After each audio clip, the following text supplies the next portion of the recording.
کچھ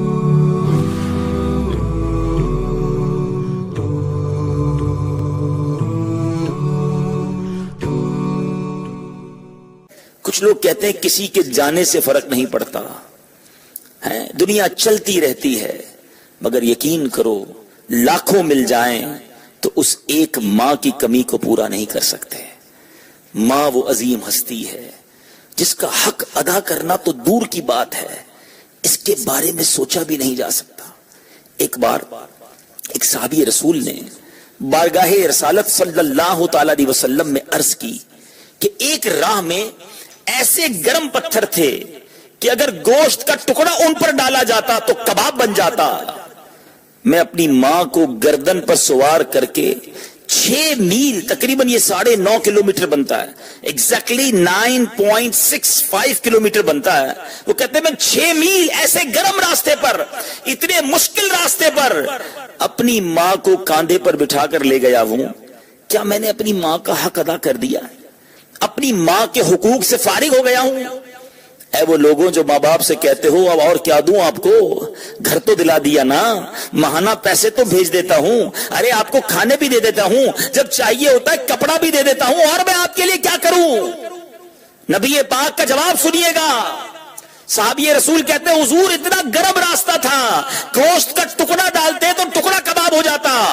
6 میل تک ماں کو کاندھے پہ اٹھایا اور چلتا رہا۔ کیا حق ادا ہو گیا؟ سرکار نامدار صلی اللہ تعالی علیہ وآلہ وسلم نے فرمایا تیرے پیدا ہونے میں درد کے جس قدر جھٹکے اس نے اٹھائے، شاید یہ ان میں سے ایک جھٹکے کا بدلہ ہو سکے۔ ساری زندگی بھی ہم خدمت کریں نا، ہم حق ادا نہیں کر سکتے۔ اے میرے بیچے اسلامی بھائیوں، خوش نصیب ہیں وہ لوگ جن کی ماں زندہ ہے، خوش نصیب ہیں وہ لوگ جن کو دعائیں دینے والا یہ سایہ زندہ ہے، خوش نصیب ہیں وہ لوگ جن کی ماں ان سے راضی ہے۔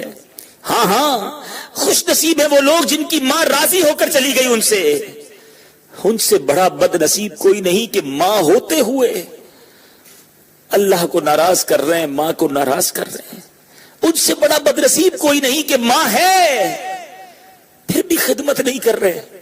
ان سے بڑا بد نصیب کوئی نہیں کہ جن کی ماں ان سے ناراض ہو کر چلی گئی۔ خدا کی قسم میری بات سمجھنے کی کوشش کیجئے، کچھ باتیں الفاظ میں نہیں سمجھائی جا سکتی، ہر بات لکھ کر نہیں سمجھ آتی، کچھ باتیں فیل کرنی پڑتی ہیں۔